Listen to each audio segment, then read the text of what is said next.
YouTube ASMR chrétien. Donc aujourd'hui on va se retrouver pour une lecture de la Bible. Donc je vais lire la Genèse. Donc c'est parti. Au commencement, Dieu créa le ciel et la terre. La terre n'était que chaos et vide.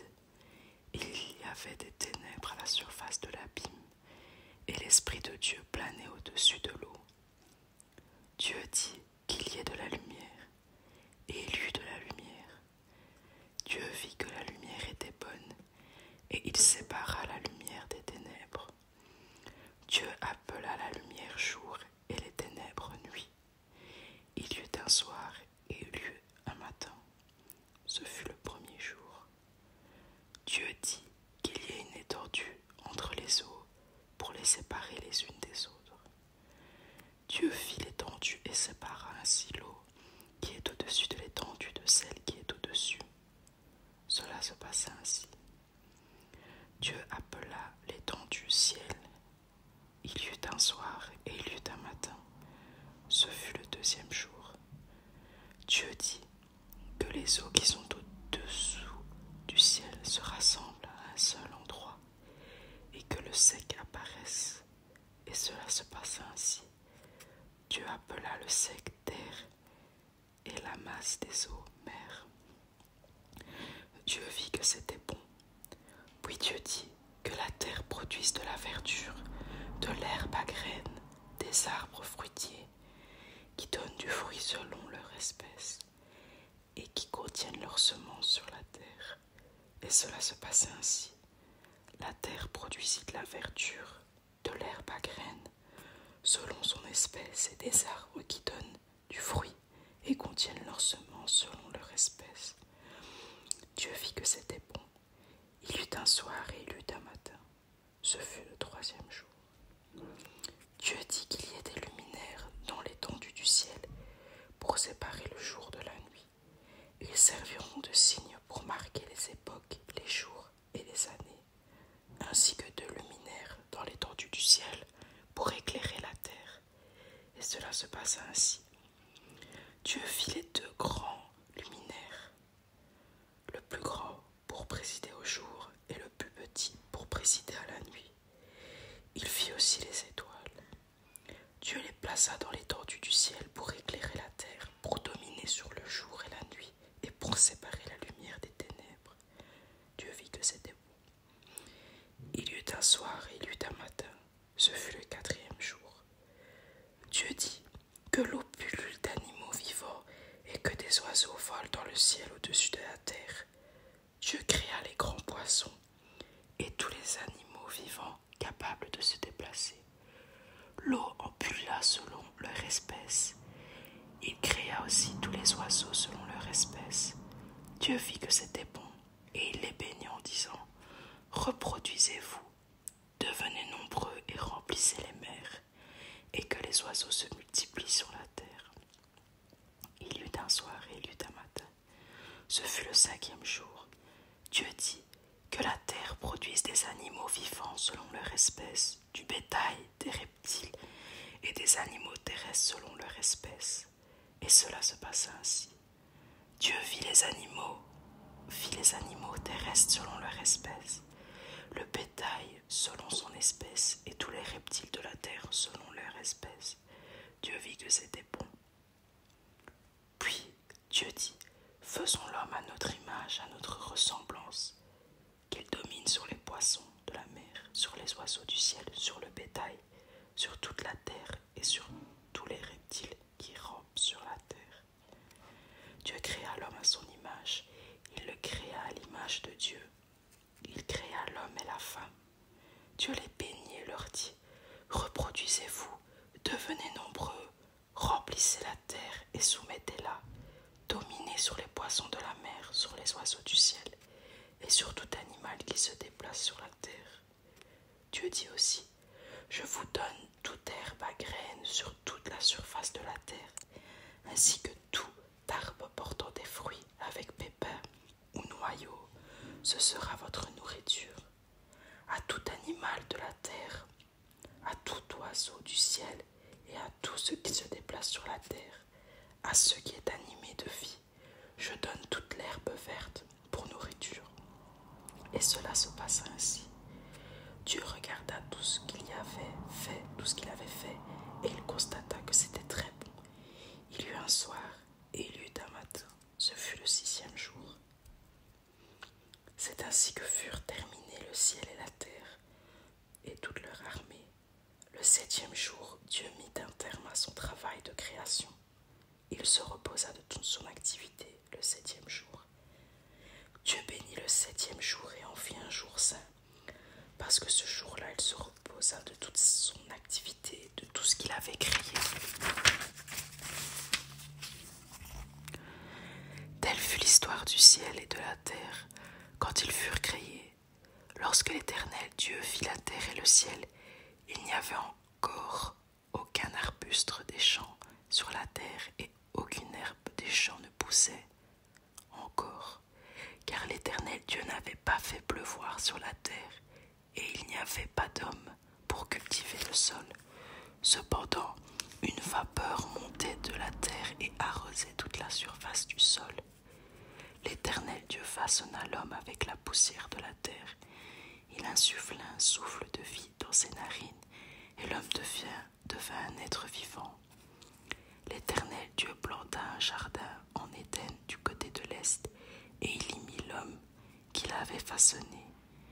L'Éternel Dieu fit pousser du sol des arbres de toutes sortes, agréables à voir et porteurs de fruits, bons à manger. Il fit pousser l'arbre de la vie au milieu du jardin, ainsi que l'arbre de la connaissance du bien et du mal. Un fleuve sortait d'Éden pour arroser le jardin, et de là il se divisait en 4 bras. Le nom du premier est Pichon. Il entoure tout le pays de Havila, où se trouve l'or. L'or de ce pays est pur. On y trouve aussi le bdellium et la pierre d'onyx. Le nom du 2e fleuve est Gihon. Il entoure tout le pays de Cush. Le nom du 3e est le Tigre. Il coule à l'est de la Syrie. Le 4e fleuve, c'est l'Euphrate. L'Éternel Dieu prit l'homme et le plaça dans le jardin d'Éden pour qu'il le cultive et le garde. L'Éternel Dieu donna cet ordre à l'homme. Tu pourras manger les fruits de tous les arbres du jardin, mais tu ne mangeras pas le fruit de l'arbre de la connaissance du bien et du mal, car le jour où tu en mangeras, tu mourras, c'est certain. L'Éternel Dieu dit, il n'est pas bon que l'homme soit seul. Je lui ferai une aide qui soit son vis-à-vis. L'Éternel Dieu façonna à partir de la terre tous les animaux sauvages et tous les oiseaux du ciel, puis il les fit venir vers l'homme pour voir comment il les appellerait. Il voulait que tout être vivant porte le nom que l'homme lui donnerait. L'homme donna des noms à tout le bétail, aux oiseaux du ciel et à tous les animaux sauvages. Mais pour lui-même, il ne trouvera pas d'aide qui soit son vis-à-vis. Alors l'Éternel Dieu fit tomber un profond sommeil sur l'homme qui s'endormit. Et il prit une de ses côtes et referma la chair à sa place. L'Éternel Dieu forma une femme à partir de la côte qu'il avait prise à l'homme, et il l'amena vers l'homme. L'homme dit, voici cette fois celle qui est faite des mêmes os et de la même chair que moi. On l'appellera femme parce qu'elle a été tirée de l'homme. C'est pourquoi l'homme quittera son père et sa mère et s'attachera à sa femme, et ils ne feront qu'un. L'homme et sa femme étaient tous les deux nus, et ils n'en avaient pas honte. Le serpent était le plus rusé de tous les animaux sauvages que l'Éternel Dieu avait fait. Il dit à la femme, Dieu a-t-il vraiment dit, vous ne mangerez aucun des fruits des arbres du jardin? La femme répondit au serpent, nous mangeons du fruit des arbres du jardin. Cependant, en ce qui concerne le fruit de l'arbre qui est au milieu du jardin, Dieu a dit, vous n'en mangerez pas, et vous n'y toucherez pas, sinon vous mourrez. Le serpent dit alors à la femme, vous ne mourrez absolument pas, mais Dieu sait que le jour où vous en mangerez, vos yeux s'ouvriront et vous serez comme Dieu, vous connaîtrez le bien et le mal. » La femme vit que l'arbre était porteur de fruits bons à manger, agréable à regarder et précieux pour ouvrir l'intelligence. Elle prit de son fruit et en mangea. Elle en donna aussi à son mari qui était avec elle, et il en mangea. Leurs yeux à tous les deux s'ouvrirent et ils prirent conscience qu'ils étaient nus. Ils attachèrent des feuilles de figuier ensemble et s'en firent des ceintures. Quand ils entendirent la voix de l'Éternel Dieu en train de parcourir le jardin vers le soir, l'homme et sa femme se cachèrent loin de l'Éternel Dieu au milieu des arbres du jardin. Cependant l'Éternel Dieu appela l'homme et lui dit : « Où es-tu ? » Il répondit : « J'ai entendu ta voix dans le jardin et j'ai eu peur parce que j'étais nu, alors je me suis caché. » L'Éternel Dieu dit : « Qui t'a révélé que tu étais nu ? Est-ce que tu as mangé du fruit de l'arbre dont je t'avais interdit de manger ? » L'homme répondit : « C'est la femme que tu as mise à mes côtés qui m'a donné de ce fruit, et j'en ai mangé. » L'Éternel Dieu dit à la femme : « Pourquoi as-tu fait cela ? » La femme me répondit : « Le serpent m'a trompé, j'en ai mangé. » L'Éternel Dieu dit au serpent : « Puisque tu as fait cela, tu seras maudit parmi tout le bétail et tous les animaux sauvages. Tu marcheras sur ton ventre et tu mangeras de la poussière tous les jours de ta vie. Je mettrai l'hostilité entre toi et la femme, entre ta descendance et sa descendance.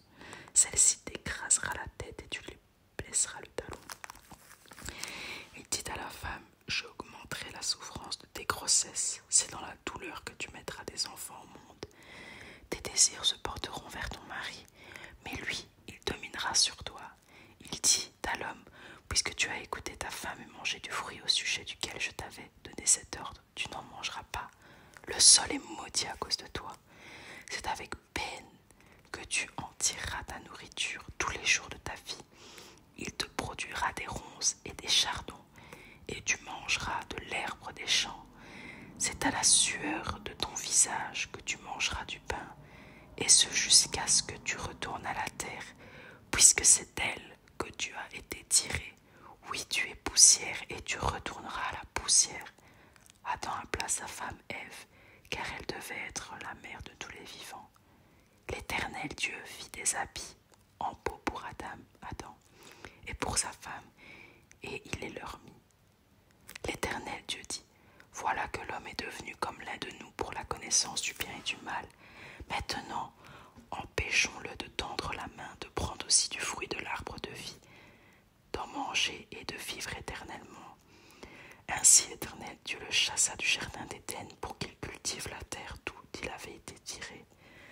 Après avoir chassé Adam, il posta à l'est du jardin d'Éden les chérubins qui agitent une épée flamboyante pour garder le chemin de l'arbre de vie. Caïn et Abel.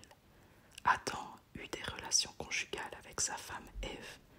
Elle tomba enceinte et mit au monde Caïn. Elle dit : « J'ai donné vie à un homme avec l'aide de l'Éternel. » Elle mit encore au monde le frère de Caïn, Abel. Abel fut berger et Caïn fut cultivateur. Au bout de quelque temps, Caïn fit une offrande des produits de la terre à l'Éternel.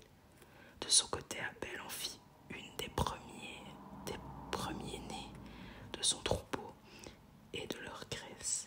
L'Éternel porta un regard favorable sur Abel et sur son offrande, mais pas sur Caïn et sur son offrande. Caïn fut très irrité et il arbora un air sombre. L'Éternel dit à Caïn : « Pourquoi es-tu irrité ? Et pourquoi abordes-tu un air sombre ? Certainement, si tu agis bien, tu te relèveras. Si en revanche tu agis mal, le péché est couché à la porte et ses désirs se portent vers toi, mais c'est à toi de dominer sur lui. » Cependant, Caïn dit à son frère Abel : « Allons dans les champs. » Et alors qu'ils étaient dans les champs, il se jeta sur lui et le tua. L'Éternel dit à Caïn : « Où est ton frère Abel ? » Il répondit : « Je ne sais pas. Suis-je le gardien de mon frère ? » Dieu dit alors : « Qu'as-tu fait ? Le sang de ton frère crie de la terre jusqu'à moi. Désormais, tu es maudit, chassé loin du sol qui s'est entrouvert pour boire le sang de ton frère versé par ta main. » Quand tu cultiveras le sol, il ne te donnera plus toutes ses ressources. Tu seras errant et vagabond sur la terre. Caïn dit à l'Éternel, ma peine est trop grande pour être supportée. Voici ce que tu me chasses aujourd'hui de cette terre. Voici que tu me chasses aujourd'hui de cette terre. Je serai caché loin de toi. Je serai errant et vagabond sur la terre. Et toute personne qui me trouvera pourra me tuer. L'Éternel lui dit, si quelqu'un tue Caïn, Caïn sera vengé 7 fois. Et l'Éternel mit un signe sur Caïn afin que ceux qui le trouvèrent ne le tuent pas. Caïn s'éloigna de l'Éternel et habita le pays de Nod à l'est d'Éden. Caïn eut des relations conjugales avec sa femme. Elle tomba enceinte et mit au monde Enoch. Il construisit ensuite une ville à laquelle il donna le nom de son fils Enoch. Enoch eut pour fils Irad. Irad eut Méhujaël,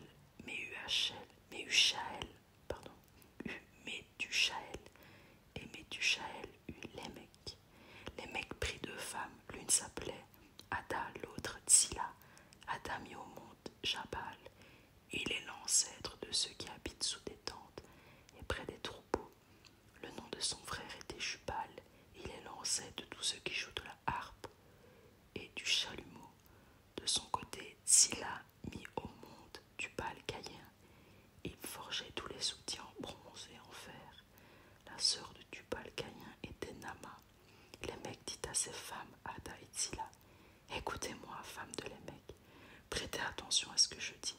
C'est que j'ai tué un homme pour ma blessure et un enfant pour ma contusion. Si Caïn est vengé 7 fois, Lémec le sera 77 fois. Adam eut encore des relations conjugales avec sa femme. Elle mit au monde un fils et l'appela Seth.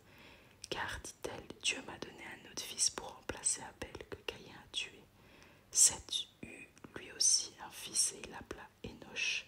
C'est alors que l'on commença à faire appel au nom de l'Éternel. Voici le livre de l'histoire d'Adam. Lorsque Dieu créa l'homme, il le fit à la ressemblance de Dieu. Il créa l'homme et la femme, et les bénit.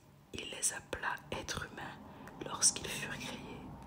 À l'âge de 130 ans, Adam eut un fils à sa ressemblance, à son image, et il l'appela Seth.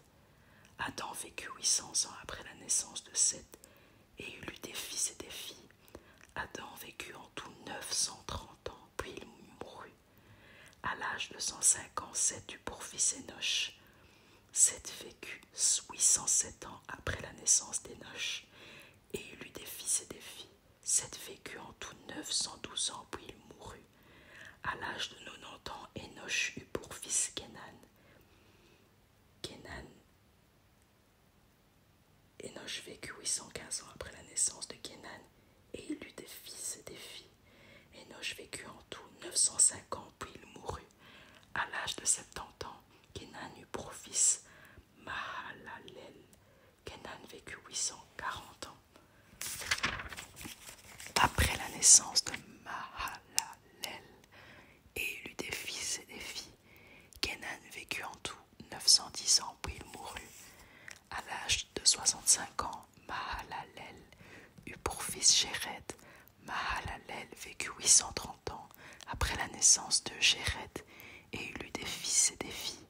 Mahalalel vécut en tout 895 ans, puis il mourut. À l'âge de 162 ans, Jéred eut pour fils Enoch. Jéred vécut 800 ans après la naissance d'Enoch, et il eut des fils et des filles. Jéred vécut en tout 962 ans, puis il mourut. À l'âge de 65 ans, Enoch eut pour fils Méthusélah. Enoch marcha avec Dieu 300 ans après la naissance de Méthusélah, et il eut des fils et des filles. Enoch vécut en tout 365 ans. Enoch marcha avec Dieu, puis il ne fut plus là, parce que Dieu l'avait pris. À l'âge de 187 ans, Méthusélah eut pour fils Lémec. Méthusélah vécut 782 ans après la naissance de Lémec, et il eut des fils et des filles. Méthusélah vécut en tout 969 ans, puis il mourut. À l'âge de 182 ans, Lémec eut pour un fils.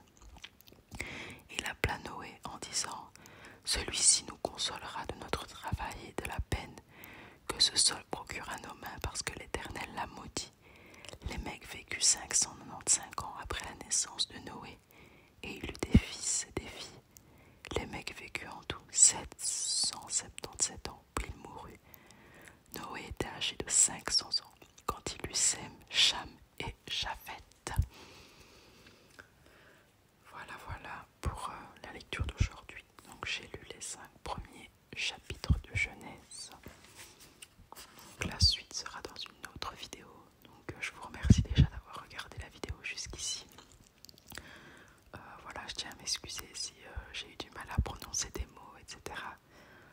Des prénoms et tout, c'est vrai que j'ai pas trop l'habitude. Mais avant de faire les vidéos, je pense que je vais me renseigner sur la prononciation